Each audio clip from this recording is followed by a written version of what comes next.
homesteaders, my name is Melissa with Gilligan Homestead, and welcome to my channel where I focus on homesteading skills, self-sufficiency, and resilience. Today, we're in my garage, yes, and we've got all kinds of things in our garage, including a dehydrator and a couple of freezers, but I'm coming out to my freezer to get some onions because we are going to cook up a vegetable soup. Now, I buy my onions, just bought these in bulk from Azure Standard. And one of the reasons I had to do that is because my onions didn't take this year. And if you've seen any of my other videos, you know I had some garden issues this year, one of them being my onions. So it's fine. I just move on. There's nothing I can do about it. But I bought 5 pounds, actually about 10 pounds of onions. And I'm going to go ahead and start. We are going to pretty much make as much of a vegetable soup as we can out of things out of my pantry and out of my garden. So we are going to start with, I've got a couple of projects that I'm going to be working on today, and we are going to start with the vegetable soup because I need to get the vegetable soup going because we've got plans this evening. And I want to make sure that this is going on the stove and it's well done by the time we get out the door. Now, I like to make dinner every night, pretty much every night. I make a dinner that is good enough for a lunch or two for the next couple of days. We very rarely eat lunch out, and we very rarely actually eat like lunch meat or anything like that for our lunch. We actually eat food that's right here in our pantry that we've made, whether it be canned meat that we pulled together, a salad, or something left over from the night before.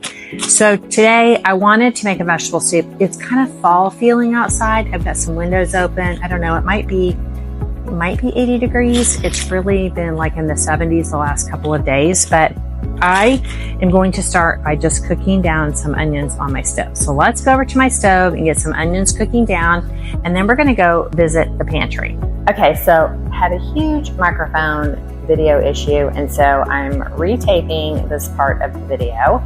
So I wanted to talk about my pantry and what we have in our pantry. I've worked really hard at filling my pantry. I will do a pantry tour closer to the actual fall season when the garden is pretty much done with the summer stuff and we're working on our fall and winter garden. But what I wanted to talk about is I basically am making the stew, or made this soup or stew with things right either out of my garden or in my pantry. So I have lots of stuff in my pantry and lots of things I could have added to the soup, but I already had fresh carrots and fresh green beans out of the garden. And then we had frozen onions that actually were Azure Standard, as I state in the video, but we were completely out of onions to be able to our onions out of the garden because our onions didn't turn out. But what we do have is lots of different meats to choose from. So let me show you real quick about my meats. So I can my meat, and I basically took 2 jars of my canned pork and I put it in the soup. One of the reasons I can my meat is because whenever I make a soup with beef or pork right out of the freezer, I feel like it has to cook a really, really long time to get the tenderness I want.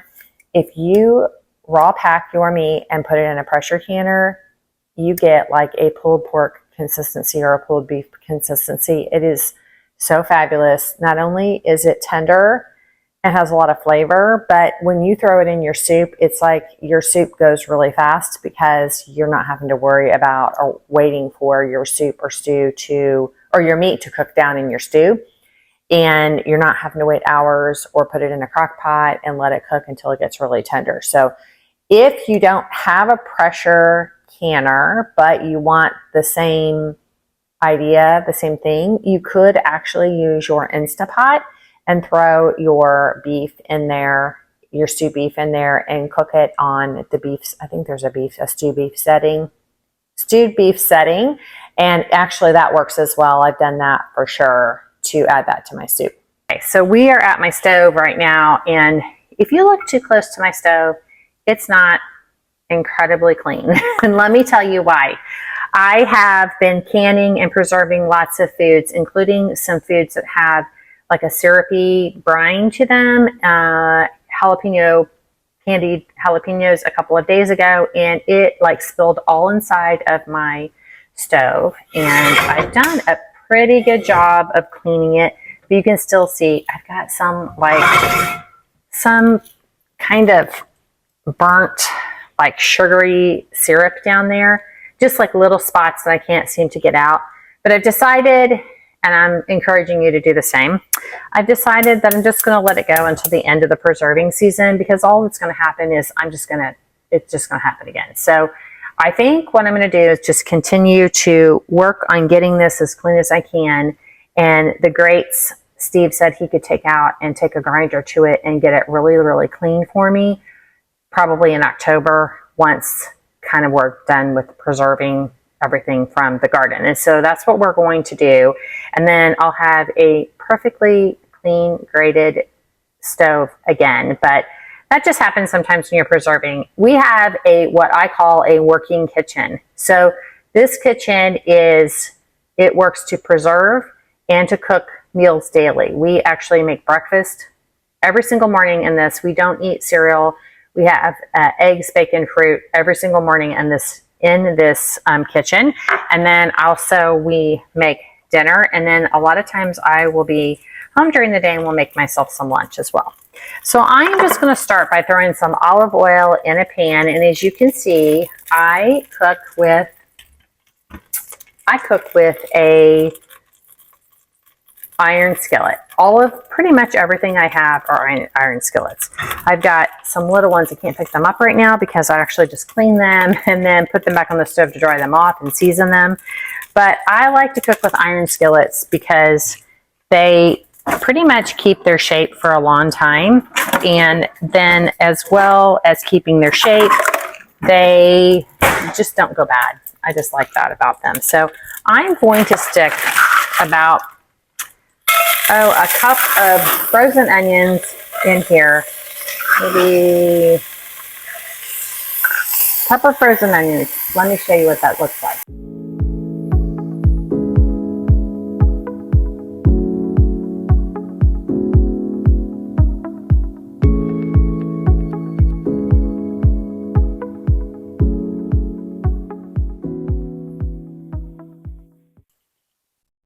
All right. Now let's get back to making our soup. So I'm going to start now, or I'm going to continue on by now adding some pork butt to my pot. And if you are one that is canning a lot of food up in your pantry and you're doing more canned goods and preserving your own food, you might want to get one of these great little gadgets. This is basically a can opener for your canned goods. And it does not typically mess up your lids, and so you can reuse your lids for dry goods if you would like. It's a great way to reuse some of your lids because you're not tearing them apart. Plus, in a situation when we can't get any lids, you could actually reuse your lids if you needed to, but it's kind of like not the best thing to do, but it is possible to do that as long as you get a good seal. You can actually reuse your lids in an emergent situation. I don't ever do that, but I would recommend keeping them around just in case. Okay, so all you do is, it's awesome because you just take this thing and it just pop opens. You can hear that little pop, so you know that this had a good seal. And yes, I know there's grease, and sometimes that happens when we preserve our meat. This winter sometime I'll show you how I do some meat in the pressure canner. Might even do some this fall, but right now we have no room in the end, as I say, to actually put anything else in the pantry right now. Both pantries are full, and now I'm starting to look for other places to actually grab space to put our canned goods into. So what I'm going to do is I'm just going to add my pork to my pot here, and I'm going to cook this down a little bit just to heat it up. Now this pork is completely cooked. It's completely safe. It has been cooked in a pressure canner the way it is supposed to be. I believe that it's like, I was thinking it was like 95 minutes, I think. I always have to look it up to make sure, but that's how long you have to pressure can it for. But this is just awesome because this is already cooked, so I don't have to worry about cooking down my meat, especially for a quick meal. really the worst part of this is that we're going to have to cook down our vegetables. So I'm just going to go ahead and turn that. I forgot to turn my stove off because my onions were. I'm just going to let that cook down a little bit. And those onions ended up getting kind of caramelized, and so they've got a little bit of burnt ends to them, which I love.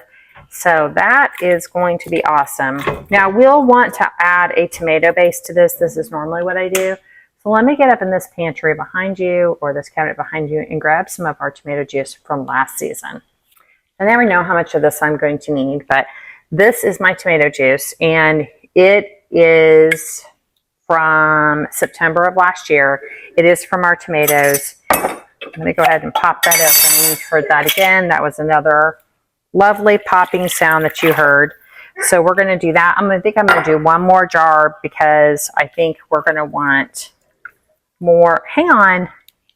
I'm going to need more sauce on that, or more juice on that, because we're going to have a lot of vegetables in there. To show you, when you can your tomatoes, it's quite common that your tomatoes, and there's some water in your juice that actually, the tomato actually settles to the bottom.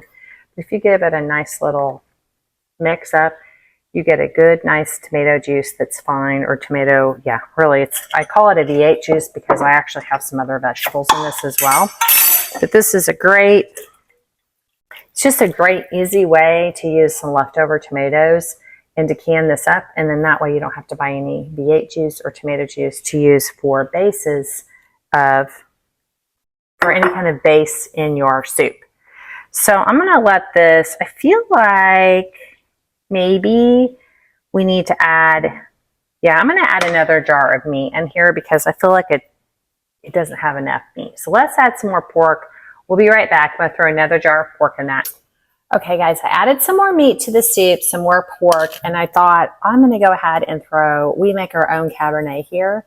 And so I thought I would throw a little bit of Cab. A lot of times when we have some leftover wine that we're not drinking, I use it in my cooking quite often. And even if it's like a little older, like I think I've had that Cab for about a week now opened, I'll just go ahead and throw it in. It actually gives your soup a more bolder taste because there's tannins in the Cab. So I just added, I don't know, probably about maybe a cup or so. Let's take a taste of it and see how it's tasting. Oh yeah, it's tasting great. Now I would not add any soup at this point, or salt, I'm sorry, any salt at this point, basically because there was some salt already in my tomato or juice. And so it's tasting pretty good to me. Steve likes things a little bit saltier than I do, so sometimes he'll add some salt. But I am going to throw some pepper. I'm just going to throw some fresh pepper in there. And then we're going to start throwing in some other seasonings that I like to add. So I like to add some thyme. I have a little bit of thyme from my garden, not much. I'm actually running a little low, but I do have some out there in the garden, and I just need to harvest it and put it in the dehydrator. But if you have followed me before, you know that I actually have a spice pantry, and I grow some of my own spices, and I buy my other spices in bulk. But I like to have spices in my pantry for fresh cooking because I love the taste of all these mixtures of different flavors together. So I guess I just lost my lid here, kind of came apart. I have these great, there we go, these great wood lids that actually keep my stuff fresh, so I love that. So that's the garden thyme I have. And then I think we will throw in a little bit of basil from the garden as well. I think basil goes with everything, so it's not unusual for me to throw some basil in there, and then a little celery seed. And just throw a little bit in there. And okay, so I've got this cooking on medium right now. I'm going to turn it up a little bit because I want it to start cooking. I want it to get really hot because we're getting ready to throw some vegetables in there. Now I'm going to throw potatoes in there. Once this gets hot, we'll throw our potatoes in there. My potatoes are in a freezer bag, and I froze these potatoes last winter. We ate through our potatoes last summer. It didn't grow enough. and I bought some potatoes from our local grower. Well, the issue was, I think it's probably dated. Yeah, in December, they started to go bad on us. So they either were not really good potatoes for long-term storage, or they weren't cured correctly possibly before we got them. I don't know, but we purchased them in like September, October, and they only last until December. So we took these December 23rd. I cut them all up. I have chunked potatoes. I have fries, and I've got diced potatoes. And I put them in the food processor. I blanched them, and then I froze them. Now, we are not huge potato eaters. That's kind of why I didn't grow that many potatoes in our garden. Come to find out, I probably should have grown more. But we really try to eat a lower carb diet. So we'll eat a lot of things like spaghetti squash instead of spaghetti. And we eat a lot of green vegetables instead of starchy vegetables. But in my soup, I always like to put potatoes. And so this is a great way for me to use these up. Now, I still have a lot of potatoes, and it's probably going to take Steve and I 6 months to finish the potatoes that we preserved last December. We've just not been very good. We do not even eat potatoes once a week. So it's more like a monthly thing for us. So because of that, I'll probably still have potatoes in the spring. I'm hoping that a lot of those potatoes will get used during the Thanksgiving holiday. So I'm just going to throw these diced potatoes. I just pulled them out, so they're still pretty frozen, pretty solid. I tried to put them on a tray and freeze them flat, but I kind of ran out of freezer space, so I'm not really sure I did that. I can't even remember if I did that with all the potatoes. But I'm starting to get a good little simmer in my soup right here. I can see it. So I'm going to go ahead and throw the potatoes in there so they can start cooking a little bit because they're frozen, and see if I can, because really this is all cooked. Actually, I've changed my mind. I'm not going to do that because I don't want these to get mushy. I think what we'll do is just let this simmer, and let's get our green beans going, because the green beans need to cook down. I want the green beans to cook a little bit. I do not want the carrots, however, to cook very much, because I do not like mushy carrots. I don't like them to be overcooked. I like them to be barely cooked. I like that chunkiness in my soup. And I kind of like that also with the green beans. So probably what we'll do is throw some green beans in, and then throw the potatoes in and let it simmer for a little bit. Not very long, just enough to get everything kind of soft a little bit. And then we're going to throw our carrots in. So I'm going to turn this back down. I had it on medium high. It's on medium right now. All those good flavors are melding together as they cook on the stove. Let's get the green beans out that I pulled out from the garden this morning and work on those. Okay, so we're back in the kitchen. I've been cleaning the kitchen in between making my soup, but I'm going to pull out the green beans I have. So I've got yellow wax beans and green beans, and all I'm going to do is snap these up and put them in a colander. Now, this is a good strainer I can use, and like I said earlier, I'm really wanting to experiment more with cooking fresh out of my garden. I've not been really good about this the last couple of years. I feel like I've been doing a better job at growing food and preserving it so we have stuff in the wintertime, but I really need to focus more on growing food for us to eat here and now. So one of the things that I told you that the rest of the season, that's what I'm going to try to do, is eat fresh out of the garden. So the nice thing about growing winter squash, which I am growing winter squash right now, is that typically we do get some fresh squash, like spaghetti squash, butternut squash in the wintertime, and I like that. That is a great thing to have. The other thing that I'm growing out there that we'll have is some sweet potatoes. So this winter we'll have some fresh sweet potatoes. So this is the first year for me. I'm dying to dig them up, but I'm not going to yet because it's not quite time. But the vines are doing great. Probably we'll try to do a garden tour here pretty soon. But not only are the vines doing great, because the vines are doing great, I'm sure that the roots themselves, which are the tubular sweet potatoes, are actually doing great too. So I'm probably going to I'm hoping we have 5 plants out there. So I'm hoping we're going to get 25 or so sweet potatoes.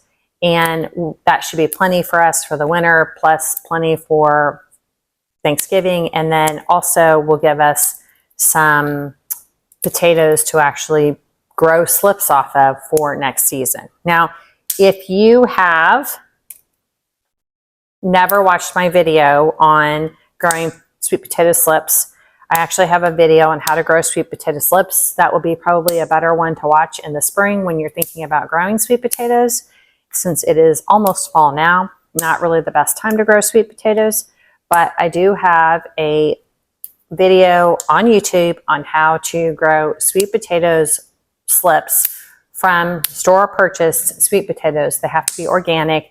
Super easy to do. It does take several months to get that done, but it's a huge savings by doing it yourself than purchasing the slips online. And mine have done very well. I have been a little surprised of how well they have done. The other thing that we're doing is we are planting a fall/winter garden. And right now I've got 2 areas of carrots that are going. We're getting ready to start some more carrots. I'm actually waiting for my shipment from M.I. Gardener.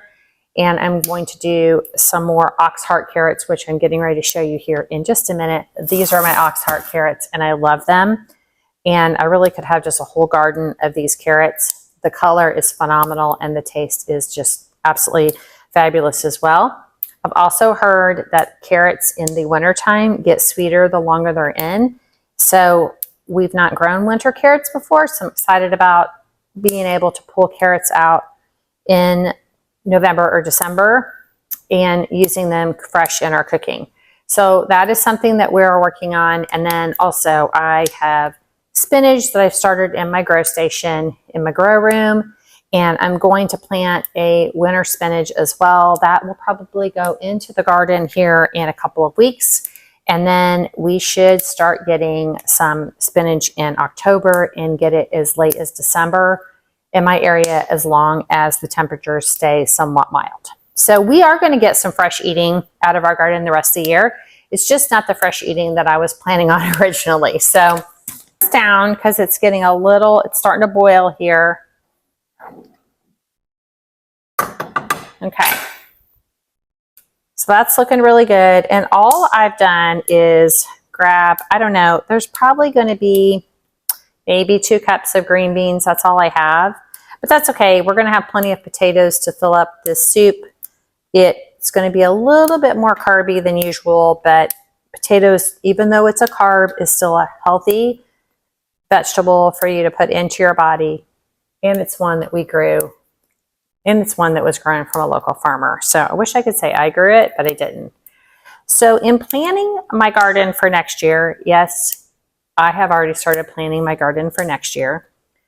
I've decided that I'm not growing green beans next year unless, if I have room, I might grow like maybe 2 climbing plants, and that's it, just for fresh eating. But we have something like 43 jars of green beans right now, and we've got some frozen green beans as well in the freezer.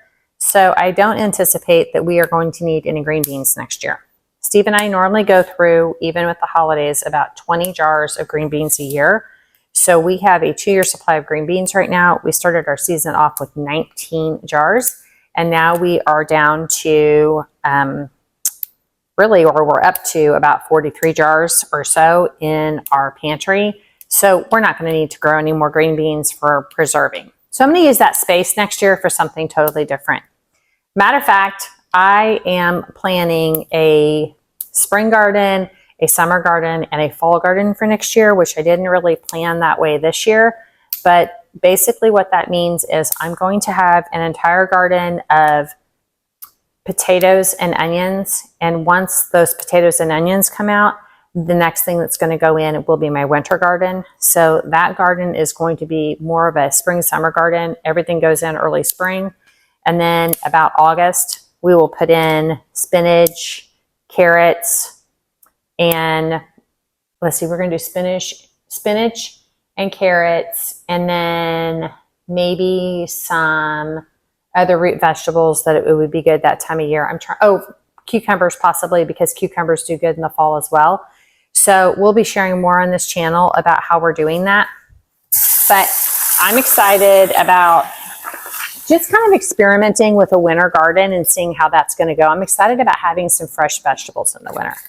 All right, so I'm going to take these green beans and I'm going to toss them in here in my soup and let those cook. Now, I'm telling you this, because these green beans, well, they're cold, first of all, because they were in the fridge. So they just went right into that pot and kind of cooled everything down. Those green beans actually are, by the time we put the potatoes in there, they're really going to fill that pot up, and it's going to be a much thicker soup than what it looks like so far. But while we're waiting on that to kind of cook down, I want to talk to you for just a minute about my ox heart carrots. Now, I don't, like I said earlier, don't like a carrot that's like super cooked down. I like a carrot that's a little bit more firm. It's just what I like. I like most of my vegetables like that. Steve actually makes fun of me most of the time. But I am going to show you how fabulous. So this is all I have left because I've used them in some cooking. Now, these carrots have been cleaned. They've already been washed because I took them out of the ground and washed them up. And I'm going to wash them again because there's still a little bit of dirt on them. But I don't peel these carrots. I just love a carrot that looks like it came right out of the ground. It's really earthy. I wash it really good. I cook it down so I don't worry too much about it. But let's look at these carrots. Look how adorable they are. So these carrots, maybe I could have left them in the ground longer because they can get up to a pound in size. But when I slice these carrots up and you see the color, it is fabulous. It is not like anything you can buy at the grocery store. And that's why I'm dying for M.I. Gardener to deliver my seeds so I can make sure I get these in for the winter because they're just perfect. Because they're so small, they're already sweet and it's August. They haven't even made it through a winter to where they would get even sweeter. The longer you keep your root vegetables like this in the ground, the sweeter they get, even after a frost. And if you didn't know this, you can actually leave your carrots in the ground through a frost. And I think even through a hard freeze will work as well. And it's like having a root cellar. This is what they used to do back in the day when they didn't have a refrigerator or a way to store their carrots. They would actually just keep them in the ground and pull them when they were ready to use them. And so that is going to be what I do this year. I'm going to work on that and see how that works because I don't have a root cellar and I only have one refrigerator. I could store them in the garage, but I feel like that might bring more critters out there and I really don't want to have to worry about any mice or anything out there. So I feel like I would be better off just to leave them in the ground and pull them when we get ready to use them. So let me wash these up. I'll slice them up and show you how fabulous they look. Okay, guys, before we finish those carrots, let's throw the potatoes back. You can see how great that soup is looking. The potatoes will cook, and I really just want this to simmer because I don't want it to get like overcooked, like I said. So I'm just going to let all those flavors kind of meld together. Oh, that looks fabulous. And meanwhile, we're going to work on the carrots and we'll toss the carrots in probably like the last 10 minutes that we're cooking the stew. All right, guys, I'm going to cut one of these carrots up because I want you to see just the color is just so phenomenal.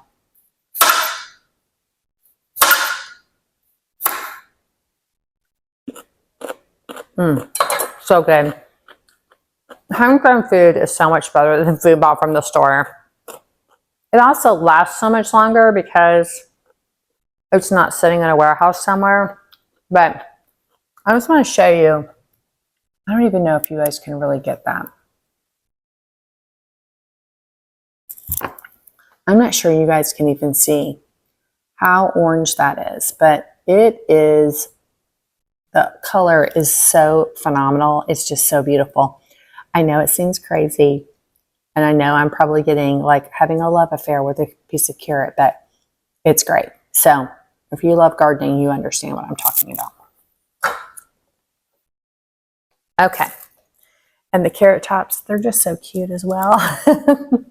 I cut up these carrots. I'm not going to put that many carrots in. I'm actually going to I sliced them, but I'm going to cut them into smaller chunks so that I've got plenty of carrots throughout my soup, which is going to make them cook down faster. So I'm not going to want to put them in too much before they're ready. But literally, I did a whole packet of these ox heart carrots. And by the time I thin them out, I'm going to only get about 3 meals out of them for Steve and I. So if you have a family, you're going to need many more carrots than a package of carrots. So right now I've got 2 packages of carrots going right now. I've got a rainbow carrot and a purple carrot going in the garden. But my plan is to, because I really want some fresh carrots, especially with my spinach this winter. So my plan is to probably put in, I would say it's going to probably put in at least 2 more packs so that we have 4 packets of carrots that are being grown in the wintertime. Now, let's talk a little bit about what that looks like. You do have to put your carrots in time for them to germinate and grow a little bit, because basically as the days get shorter, it's going to take longer for them to grow. So it's not going to be the same as if you planted your carrots in the spring. So we still have here about 65 days or so left in our growing season, and could be more because it would really depend if we got a frost or not. And our normal frost date is around October 18th here in Indiana. So it could even last longer than that. But basically this is a 60-day carrot that I'm putting in. So I've got about 60 days to grow. Probably should have put them in. My ox hearts I should have put in probably about 2 weeks ago, just in case we do get a frost, just because I want them to be fully developed and fully grown by then, and then they can just stay in the ground until I'm ready to use them. So not sure how that's going to work out since I still haven't gotten them. I ordered them August 3rd and I just have not gotten them yet. And I know MI Gardener works really hard at trying to get their stuff out to you. And they probably have a ton of people buying seeds right now because they've got their seed sale going on right now. So I am not getting paid by MI Gardener, but I'm a huge supporter of them. They've got great YouTube videos for planting, and also they have great products. I buy a lot of my seeds from them as well. So let's take a peek at the soup and see how things are going. And then we are going to move on to doing something else here shortly. Okay, let's take a peek here. So you can see the potatoes have all kind of broken up. This looks really good. I'm going to check the green beans and see how the green beans are looking. They're a little firm still. So I'm just going to let this continue to cook down for a little bit longer, and then we'll add the carrots to it. All right, so now I told you I had a few things I had to do in the kitchen today, and so now I just want to work on my sourdough. I haven't worked on my sourdough in a couple of weeks, and I don't make bread every week because, like I said earlier, Steve and I just don't eat a lot of,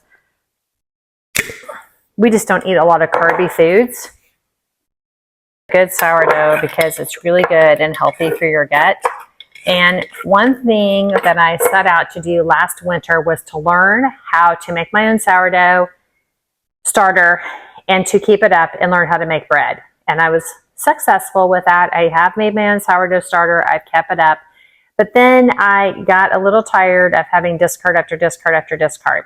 So what I do with my discard right now is I typically make pizza crust. But I have an overwhelming amount of pizza crust in the freezer. We eat pizza maybe twice a month. And so I've got a lot of pizza crust in the freezer. Probably going to make a pizza sometime this weekend because we haven't had one in a couple of weeks.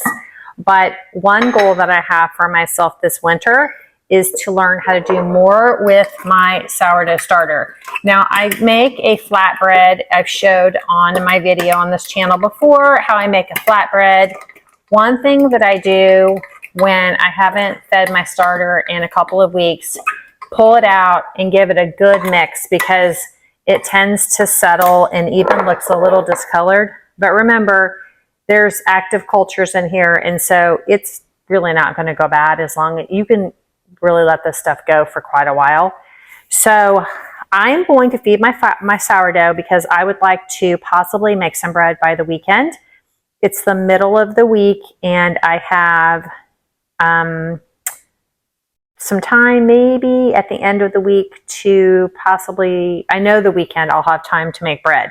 So I like my sourdough to be really bubbly by the time I make it. Now I've done a sourdough starter. I've started my sourdough bread with a starter that's been in the fridge for 2 weeks, and I have fed like the day before, and it turned out fine. But also, there's a lot of good things about having a really good bubbly starter. So first of all, you get a better rise out of that. And then you've got more active, if your starter is more active, it actually has more active cultures for your gut. So it's actually better for you. So we're going to go ahead and I'm going to show you the process of feeding my sourdough starter. And we'll go ahead and get started right now. And so the soup is cooking down nicely. I had some yellow wax beans that were just a little tough. So I wanted that to cook down really good because I wanted those beans to be really tender. Basically, this is my starter. This is my discard jar. I keep them both in the refrigerator. This is going to go back in the fridge here in a little bit, but this is going to sit on the counter for the next couple of days. So I do not measure what I take out of my sourdough starter when I put it in my discard. I basically just mix it up and pour a bunch of it out. I normally leave enough to where you can actually see there's basically like just enough to kind of coat the inside of my jar. Okay, so that's all I do. Then I'm telling you, it's too bad I didn't get this taken care of today because some homemade bread with this vegetable soup would be phenomenal, but it is what it is. So, all right, so I'm going to take it's real important that you have a scale because when you are feeding your sourdough, you really should feed it in grams. Now, I know not everybody does that, but that is something I do. My dog is not behaving right now. So this is something that I do. So I normally will feed my sourdough I use tap water. I know not everybody does that, but I've done fine with the tap water that I've had. I know it has chlorine in it, but I've never had any issues with my sourdough. It's what works for me, and so I just go ahead and do that. So we're going to put 100 grams of water into that little bit of sourdough that's left over in our jar. And I normally just grab whatever cup I have, fill it full of warm water, and then I'm just going to fill this up till we're at 100 grams. Now, if I go over 100 grams, it's okay. And I did. I went to 107 grams. That's okay, as long as you have equal parts water to equal parts flour. So I just know that I need to put 107 grams of flour back into my container. So I'm just gonna, the way I do it is I just take a fork and I mix this up really good so I get everything on the sides. And now I've got like a milky starter going into my sourdough container. Now you can feed your sourdough with just about whatever you really want. You can feed it with whole wheat. You can feed it with all-purpose flour. You can feed it with einkorn flour. I use an all-purpose bread flour most of the time. Occasionally, if I get a whim in the wintertime, I'll start feeding with einkorn if I'm doing a lot of einkorn recipes because I like the einkorn to be in the starter, but not always because einkorn is a little expensive to be using if you're not going to be using it every day. Steve and I do not eat that much bread around here. If you have a family that you're feeding, it would be awesome to do that because you would be using this stuff up over and over and over again.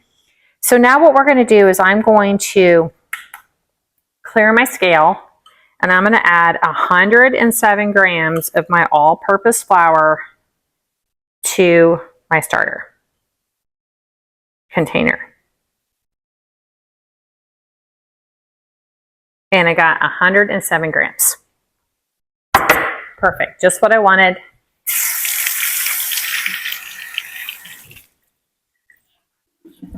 Now, I am so passionate about making things from scratch and learning more in my kitchen every year that every season I set out to learn something new. This season, the new thing that I wanted to learn was how to make pickles. And I did learn how to make a fabulous refrigerator pickle. Now, my granddaughter Hazel is a lover of them. She has already requested some more, but we're out right now. But I've never grown I've never grown pickling cucumbers, or have I made a pickle before. So that was something I set out to learn this season, and I succeeded last season. My goal was to learn how to make homemade bread. the season before that was to learn how to make a starter. So I actually have a new goal every season because I'm always wanting to learn something new. And having some tools in your tool belt in your homemade kitchen is important, especially if you want to be self-sufficient. And this is what we're working on here in our kitchen. So I have a goal this winter to actually learn 3 new recipes that I would be using in my kitchen with my starter or my discard. Whether that be, really a big one for me is tortillas. I really want to learn how to make tortillas because we love tacos. So I would love to learn how to make like an einkorn flour tortilla or something. I already know how to make pancakes, pizza crust, and flatbreads. So I'm not sure, but I'm going to have to find 2 other things that I'd really like to be able to use our einkorn for, or our starter for, our discard and our starter for. So that's a goal of mine. I'm going to maybe make some flavored breads. I've not made any flavored breads. I've not made any quick breads. That would might be a good thing that I could learn to do. So those are some goals that I have. So let's go ahead, and this is going to sit on the counter. Now, the good thing about this is you're going to want to keep it on your counter now for it to get warm. It's cold. Remember, I just fed it and it's cold. So I'm probably not going to feed it again today, but you would want to feed it because it's evening time. But I would want to feed that typically about 12 hours apart. So in the morning, I'm going to get up. I'm going to pull my discard container out of the fridge. I'm going to do the same thing all over again. And then I am going to, in the evening time, feed it again. So I'll try to show you pictures or video of what a good bubbly starter looks like once you have fed it for a day or two, so you can see what that looks like. All right, let's put this up and let's get those carrots in the soup. Okay, we've thrown our carrots in there, and it, pretty much cools your soup right down because you're putting something room temperature into a soup that's been simmering. So I'm really gonna only let this cook for about 10 minutes. Alexa, set a timer for 10 minutes. 10 minutes. She's my friend. I use her all the time. I'm going to take a taste here.